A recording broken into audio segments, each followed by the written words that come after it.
Alright guys, we're going to take down the Reatta Knives District 9B. This one, again, is the Tonto shaped blade. Sorry, I'm not used to doing this the other way, but so let's just see what's inside this bad boy. Alright, let's open it up. I think we're going to do the pivot first. Now, I noticed that when you want to take the pivot off, it just kind of like rotates. Kind of just like rotates along its axis, and it doesn't release it. So you have to take another hex basically just to lock it in. Okay, let's see if that works. And then you gotta do it on this side.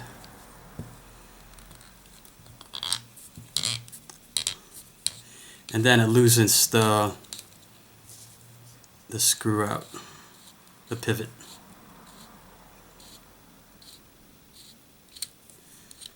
I think that's it. I think it's out. Alright, take that out. So it's got a washer, screw, pretty decent sized screw. When I message David Dang on Facebook, he assured me that the screws are heat treated. Here's the pivot collar. Put that together there. Let's see. This one can probably stay. Alright. Let's take out the handle screws. Oh. Got it. Alright. I don't believe they're Loctite. They come out fairly easy. Yeah. I'm hoping that when I put it back together, I just have to tighten it all the way down, and it's good. Okay.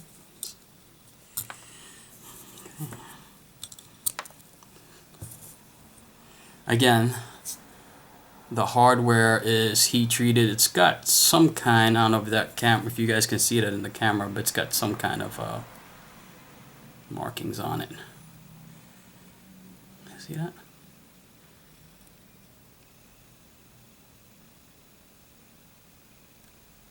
Yeah.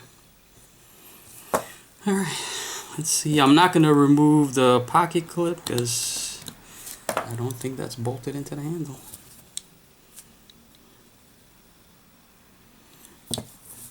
Alright, let's see. Let's see what's inside this bad boy.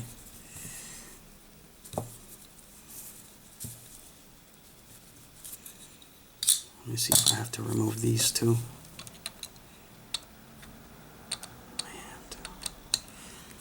Yeah.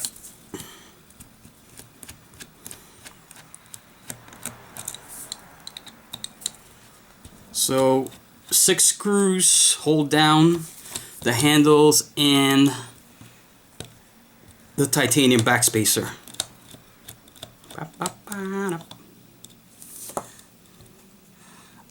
So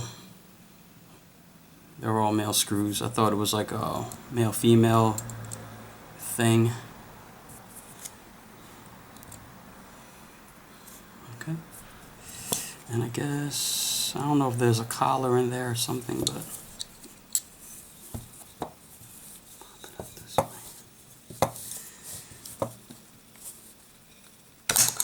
Oh, it pops out pretty easy.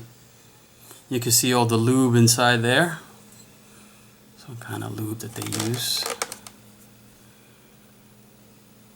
And I believe, yeah, there's another like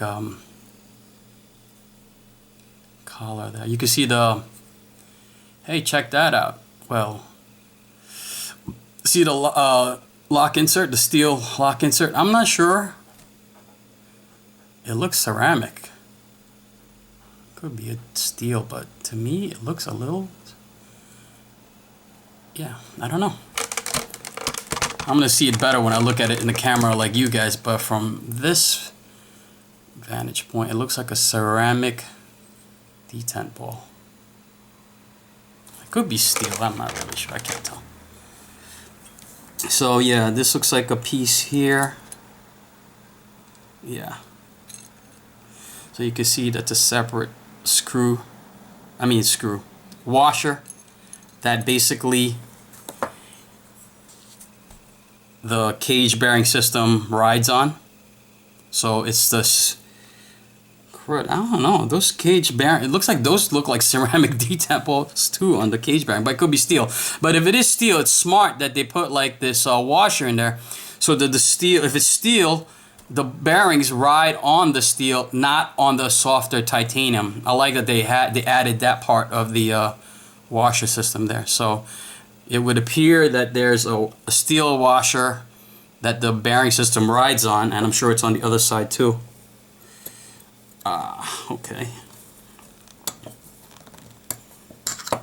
So here is the back spacer, titanium, very nice. I guess this is my number, 336. I hope this is not all upside down for you guys. And you can see there is like a tubing system there where the screws go into on both sides. Let's pop this out. Yeah. Okay. That's interesting. Okay. So on this side, the bearings meet up with the steel. And I guess they don't have to put a washer on it because it's steel on steel. But definitely on the titanium side, you can see underneath this bearing system, there's a steel washer. Now, this is what I was curious about.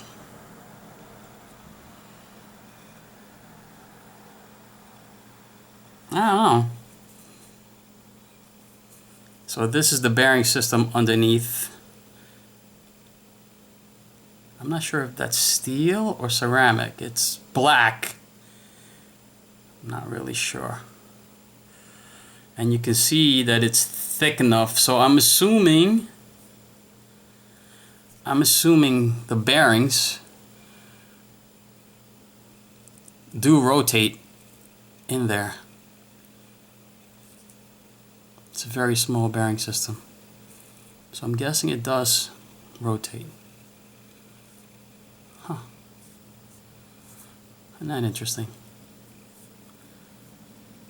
You guys can see there.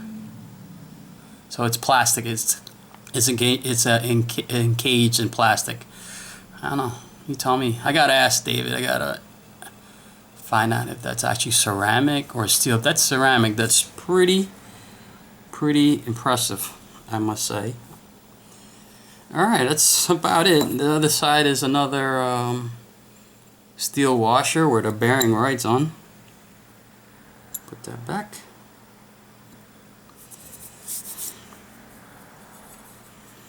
Use the blade. And it's S35VN. I'm not sure if this is carbidized. It looks like it may be. Pretty cool. That is greased up a lot. I don't think I have to replace that. So, all right. Is that it? Yeah, that's about it. There's really not much to it. Nothing nothing remarkable about it. Typical flipper folder design. All right, let's pop that bad boy in there. Put the spacer back in. Gotta admit, the anodizing is pretty nice. It does look pretty sharp. Okay, that's in there already. Now, Joe Bananas actually told me that it pretty much, you just tighten it all the way down and it should go in no problem. So that is what I'm hoping for. Oh, it fell down. Okay, seems to pop in there pretty snug. Oh, don't move on me.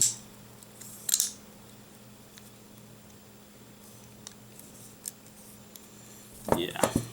All right. First, let's put in pivot.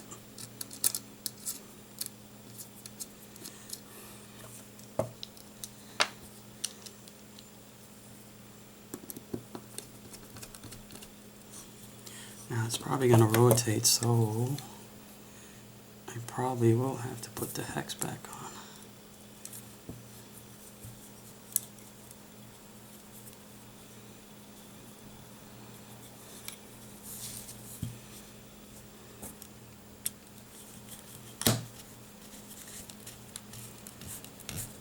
I don't know if that's the best way to do it with the locking gauge, but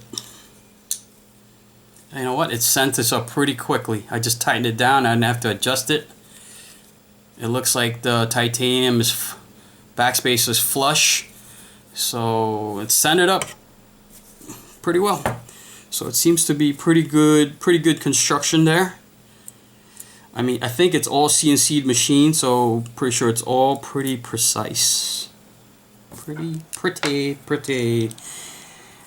good for all those for all my Curb Your Enthusiasm fans.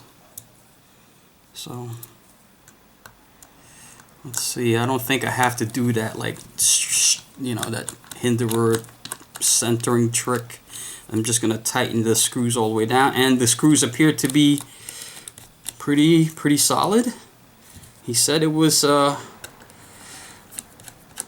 the screws were heat treated, so it appears to be. I've had some bad experiences with like Bokers where I would take down a knife and then the screws were stripped. These are hex. I kind of like that because it seems to be a little more, it would grab, it's easy, it grabs a little more, right? I would think less chance for failure, less chance for stripping, pretty solid grip on the screw. Alright, I'm just tightening it all the way down. Let's see where this goes. Alright. Still perfectly centered. Let's make sure this is good. Lockup is the same. So you can see that. Yeah. It's really difficult to work with it upside down. But yeah, lockup is early, the same. Wow, it's pretty solid. This is a solid made. I am impressed. For 213 bucks, probably 200 bucks, $13 for the shipping express. I'm impressed, man. This thing, I can't believe how easy that is to lock. It's, I mean, they did a good job. Their programming. I mean, I just tighten it all the way down. I tighten the pivots all the way down. I tighten the screws all the way down. It centers up. That's the way a knife should come together. And then when you open it up, no play whatsoever. Pretty neat. So that's the Reatta Knives District 9B. You have other models, but you have the Horizon A and the Horizon B, and of course they have the District 9A also. But impressive. Impressive. Yeah. Pretty neat. Perfectly centered. Alright guys, hopefully that was informative. Hopefully I'm not confusing you with my upside down view. Peace.